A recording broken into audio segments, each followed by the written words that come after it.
Hello, ladies and gentlemen. Welcome to the Telescope Podcast. What's up, everybody? Everyone in this place, if you could do a handstand, I want to see your feet up in the air right now. Hello. Welcome to the Telescope Podcast, the show where we look at geek culture through the spyglass of faith. Matthew Seipel Anderson here, as always, for you. And it has been a wild ride for me lately, and I apologize for only releasing one episode in February. My wife gave birth to our beautiful daughter, Rosalie Mae Seipel Anderson, back in January 20th. It was a pretty hard labor and delivery. It was an emergency C-section, and I'll spare you the gory details, but it was a little traumatic. But we are all home, safe, and feeling good now. And then a few weeks ago, back in February, my grandmother passed away, and her name was Vina, very lovely woman. And we actually live kind of close to her, and I'm really thankful we were able to see her a handful of times just before she passed. So that was great. And again, I'm sorry it's taken me so long to produce another episode, but I'm going to try hard to make it up to you all in March. And I'm going to start off by fulfilling a promise that I made on the last episode to talk about Crispr-Cas9, the gene editing tool that's making lots of headlines, in greater detail today on the science segment. All right, let's talk CRISPR. I'm sitting here with Rosalie in my lap, little baby that I mentioned in the intro. And then CRISPR is very, very technical, so I'm going to try my best to put this in layman's terms. If you are struggling with insomnia and you need something that will knock you out cold, just go online and Google Crispr-Cas9 and start reading some of the technical papers and explanations that are out there, and they will put you to sleep very quickly. Okay, you got CRISPR, you've got Cas9, you've got Crispr-Cas9. So CRISPR is basically DNA that scientists started studying in the 80s and 90s. It's DNA that is inside of different bacteria, particularly like E. coli is one that they did a lot of research on. And so here's the deal. They looked at this DNA and they're like, this is really weird. It's like it goes every other. There's an every other pattern in the DNA sequence. One part of the pattern is repeating. The other part of the pattern is totally random. So it's like a normal one, a random one, a normal one, a random one. And it just goes on like that. And they're like, what is the purpose of that? That's really weird. Well, then they realized that those random ones weren't really random. They're actually like a library of DNA that belongs to bacteriophages. Now, what is a bacteriophage? A bacteriophage is a little critter in the microscopic world that attacks bacteria. And they basically latch on to the outside of a bacteria cell and they inject their own DNA in. And it's like aliens. And the DNA like multiplies inside, and then these bacteriophages burst out. And I'm sure that's not too healthy for the bacteria. So they actually have a little immune system. And it's really weird to think that these little critters that are in us that make us sick, like I'm just getting over a cold, though I think mine was a virus. But anyway, these little critters that can make us sick and our immune system kills them, they actually have an immune system of their own, and that's what CRISPR is. CRISPR is this DNA, and it records, so when they get attacked by these bacteriophages, they keep a library of all the different attack DNA that's been used against them. And then they throw it back in their face. And how do they do that? They have inside them these enzymes called Cas9. So Cas9 is an enzyme, or I've heard it called a protein. Protein and enzyme are not exactly interchangeable, but they're very similar. They're basically these molecular machines. They're actually subcellular machines. They're these little machines inside of cells that perform various functions. And it's so fascinating to me to think that inside a little cell are all these little machines. They're amazing. So Cas9 is this little machine And I'm just going to read a little bit from this article here. And it says that the bacteria utilizes Cas9 to memorize and later interrogate and cleave foreign DNA, such as invading bacteriophage DNA or plasmid DNA. Cas9 performs this interrogation by unwinding foreign DNA and checking for sites complementary to the 20 base pair spacer region of the guide RNA. If the DNA substrate is complementary to the guide RNA, Cas9 cleaves the invading DNA. In this sense, the Crispr-Cas9 mechanism has a number of parallels with the RNA inference, blah, blah, blah, blah, blah, technical stuff that's just going to go over our heads unless you've got a master's degree in this kind of stuff. So, that's what it is in nature, right? That's what's just happening out there. And scientists discovered this mechanism, and they've basically discovered a way to manipulate it. So this enzyme goes out, it's got its library, it interrogates. I imagine like, in the movies, the old movies, the cop cars like prowling through the street, and they've got the spotlight shining down all the alleys. They're looking for the bad guy. That's kind of like what these enzymes do. They find this foreign DNA. They're like, hey, you don't belong here. And they interrogate it. They see if it matches up with anything in their library. I was also thinking, you ever been to like a mom and pop restaurant, and they've got all the checks up on the back wall by the register, all the people who have written bad checks. Like I think of a couple particular mom and pop restaurants, and it's like they don't want to pay 3% to Visa right off the top of every sale, so they don't accept debit cards. You have to write a check, and people write bad checks, and then they photocopy the checks, and it's like the wall of shame. And so, they get the check, and then they check you to see if you are on the wall of shame, and if you are, then, well, no soup for you. But that's kind of what Cas9 does. It checks out this foreign DNA, and if you're on the naughty list, if you're part of the library of criminal DNA, you get whacked. And so scientists have figured out how to take this little enzyme, this brilliant little enzyme, and to program it because, DNA is a chemical code. And scientists are apparently able to program this code in the Crispr-Cas9 enzyme to tell it or teach it which DNA they wanted to seek out and snip out of the DNA of, hey, Rosalie, she's getting a little fussy here. Here we go, little baby cry for you. So anyway, there you go. There's the science segment for the day. There is a lot more to CRISPR and how it works, but that is a basic explanation of it for you. And so now you can impress all your friends at the next dinner party you attend. And I'm going to go take care of this baby. Bye-bye.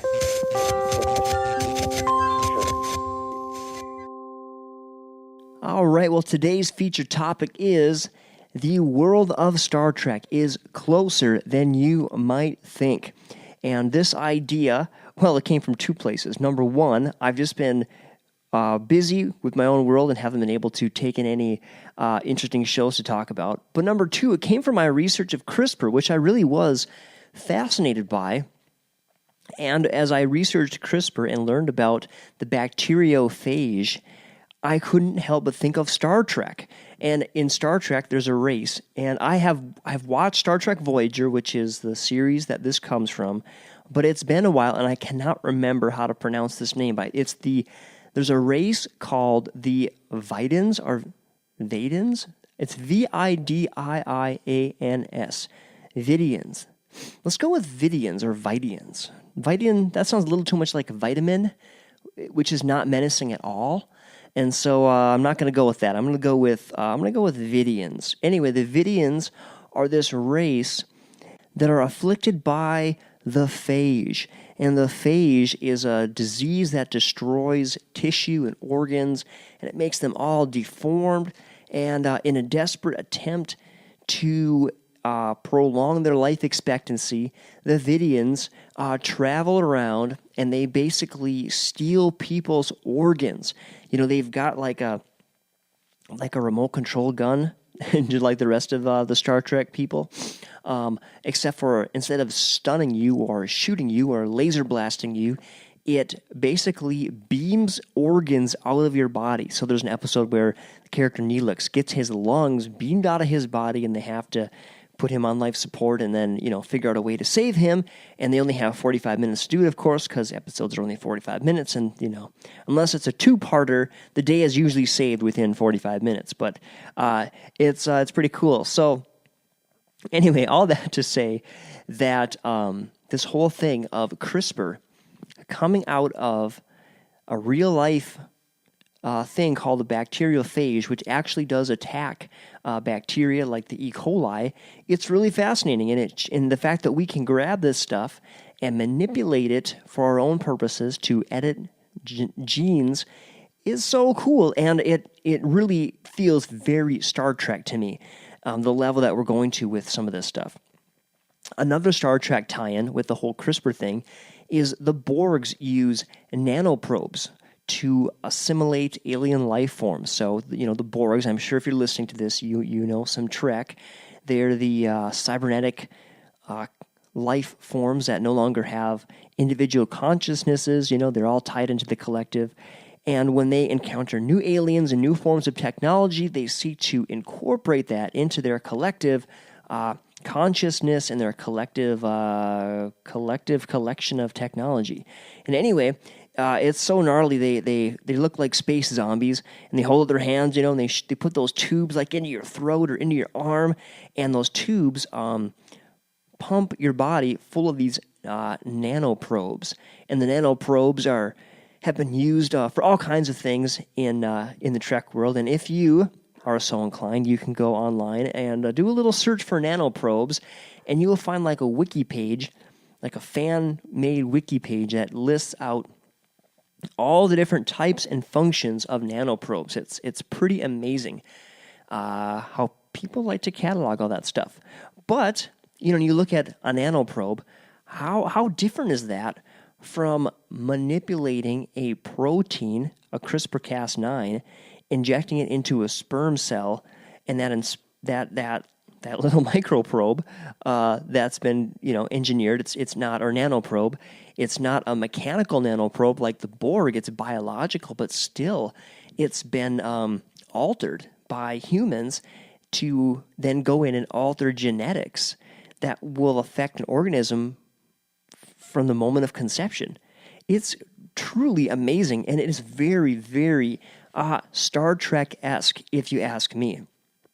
I mean, who would have thought, back when you're watching Star Trek Next Generation, who would have thought that, just a few decades in the future, we would basically have something very similar to nanoprobe technology, and we'd be using it to alter crops, potentially treat diseases, and maybe even genetically engineer human beings. It's just crazy. Another thing that reminds me that the world of Star Trek is not far away is I saw a company, I think I saw this on Facebook, and then I went and looked up found some more information on them. There's a company that works to 3D print houses for the developing world. And now we're far away from converting raw energy into cups of Earl Grey tea, like John Luke, Earl Grey, hot. But you can't help but think of a replicator when you hear about 3D printing, right? I mean, I do. I hear 3D printing and I think, man, it's just so close. I mean, you put the material in this thing and you punch in. Well, you don't punch it in, but you program in. Sometimes I'm sure it's very painstaking work, but you program in what you want, and then these robotical arms just go ahead and create it. It's crazy. So here's a little excerpt from a story. It goes like this: housing nonprofit New Story and tech startup Icon are at the forefront of the initiative to use 3D printing to provide homes to the world's poorest people. New Story, based in San Francisco, has built more than 850 houses worldwide in 3 years, but its founders wanted a faster process. Business Insider reported that without 3D printing, it took the nonprofit 8 months to build 100 homes, and each had a price tag of $6,000. New Story began working with Icon, whose Austin-based team designed the Vulcan. Okay, right there. The Vulcan, come on. That's awesome. Okay, designed the Vulcan, a mobile printer that can be taken to developing countries and function even where electricity is scarce. In March, a prototype of the printer, running at a quarter of its projected speed, made a 350-square-foot home in 48 hours out of a mixture of cement, sand, and plasticizers, costing $10,000. It featured a living room, bedroom, bathroom, and spare office space. News Story has reported that at full capacity, the printer will be able to execute a 24-hour print of a 600 to 800 square foot home costing $4,000. Next year, the nonprofit will take the Vulcan to El Salvador to print a series of houses. Ultimately, it hopes to reduce global homelessness. Icon, with the same goal, just received $9 million in funding to further its 3D printing tech. So that's just awesome. And I mean, you think of the replicator, like in Star Trek Voyager, they used a replicator to make parts to build like a mini spaceship. It's just so cool. And this is the world we're living in. 3D printers to make homes and solving, problems of poverty in third world nations or in developing nations. So cool. And then I have two more items. Androids and sentient computers are a staple of the Star Trek universe. Futurists have long speculated that robots powered by artificial intelligence will someday perform many jobs now done by humans.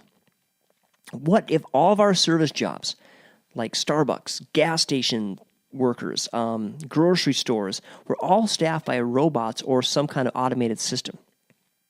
What if there was no need to work? In the world of Star Trek, mankind has abandoned the concept of money.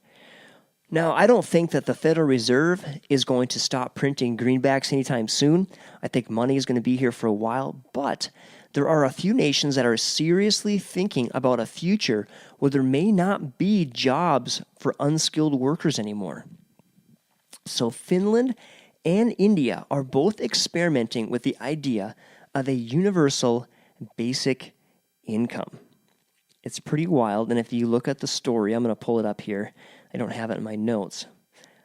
Universal basic income. It's essentially just everybody gets sent money because, if robots are doing the work, the economy, this is just kind of my take on it. If robots are doing the work, the economy is still rolling forward, but there's just not a need for menial labor anymore.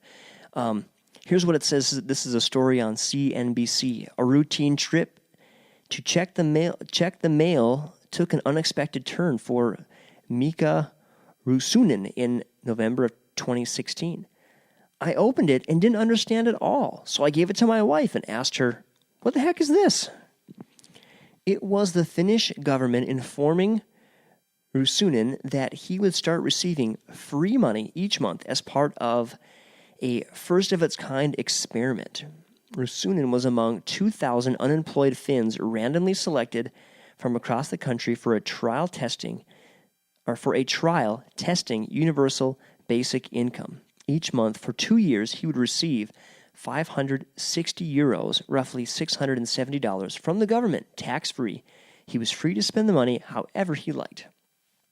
And then the story goes on to talk about this program, and the story concludes with Rusunen saying, "I think that about 100 years from now, the people will see basic income as the same kind of thing as universal suffrage." I'm actually very proud that Finland was one of the first countries where it was tested. So again, could we be moving to a post-money world? I don't know, but Finland and also India, and there may be one or two other countries out there that are experimenting with this idea. Wow. Well, that is going to do it for this conversation. I actually made a mistake a minute ago. I said I had two more items, but I lied. I only had one more. I also have a cold today, which is very nasty. So, blame it on the cold. Well, that doesn't mean the show's over, though. It's time to Bring forth the telescope. This is the show where we look at geek culture through the spyglass of faith. Now, many times I have pointed to design and nature as a reason for believing in God. And I love that argument. I think if you look at what today's show is all about, if you look at the fact that Crispr-Cas9 was developed from natural things, right? that these little bacteria, these microscopic organisms, have a whole system that catalogs the DNA of their attackers and then is able to pull it out like a Rolodex of doom and throw RNA back at the attacking bacteriophage like, sharp ninja stars. It's amazing. And I think it points to a creator, absolutely. But I must confess that argument is not watertight. Others point to designs in nature like the panda's thumb and say, well, if God designed this, his work is rubbish. And this is how it goes with every so-called proof for the existence of God. It's possible to wriggle your way out of them. And I just read a great book called The Reason for God by Timothy Keller, and he tells a story of a man in his church who was struggling with faith. And he wanted to believe in God, but he found that he could talk his way out of every proof for God's existence. And, Pastor Keller was meeting with him and talking with him, and he went through all these different things that point to God and prove God. And the man was just having a hard time making that final step. And eventually, Pastor Keller came up with this idea, and he encouraged the man to stop looking for proof and start looking for clues to the existence of God. We understand that clues never get us to 100% certainty. You can think about a court case, and you look at all the clues, and if you feel that those clues bring you beyond the point of a reasonable doubt, then you render a verdict, innocent or guilty in whatever case you're looking at. But clues will not get us to 100% ever. The right clues give us enough confidence to render a decision, though. And so I thought that was a great idea. So if you're out there and you're thinking about God and thinking about faith and you're just struggling, just start thinking about clues. And then, I'd encourage you to pick up a copy of The Reason for God by Timothy Keller. It was a great read. Very, very accessible. It's got to be one of the best apologetic books I've ever read. This is a guy who has a thriving church in New York where everybody told him that, no, New York is hard. People are secular. They'll never embrace you. And, he just went in there. His church is not flashy. It's very down to earth, very based on the Bible, but he just was very patient. And in fact, he would preach and they'd have their worship service. And afterwards, he would do question and answer sessions and just preach the word of God with, just this patience and prove to them the existence of God. Or I shouldn't say prove. He laid out the clues for the existence of God and brought people beyond that point of a reasonable doubt. And then they begin to say, you know what? I think this God is the real deal. So that's my encouragement for you today. Look at the clues because you'll never get to 100% certainty. You can never travel back in time and see creation. You can never have every answer 100% down, but you can have a reasonable assurance that your faith is resting on solid ground. So, hey, thanks so much for listening. Love you all. Cannot wait to do another episode. It's been fun being back in the saddle again. So until next time, take care. And that's it. Love you. God bless. Bye-bye. What's up, everybody? Everyone in this place, if you can do a handstand, I want to see your feet up in the air right now.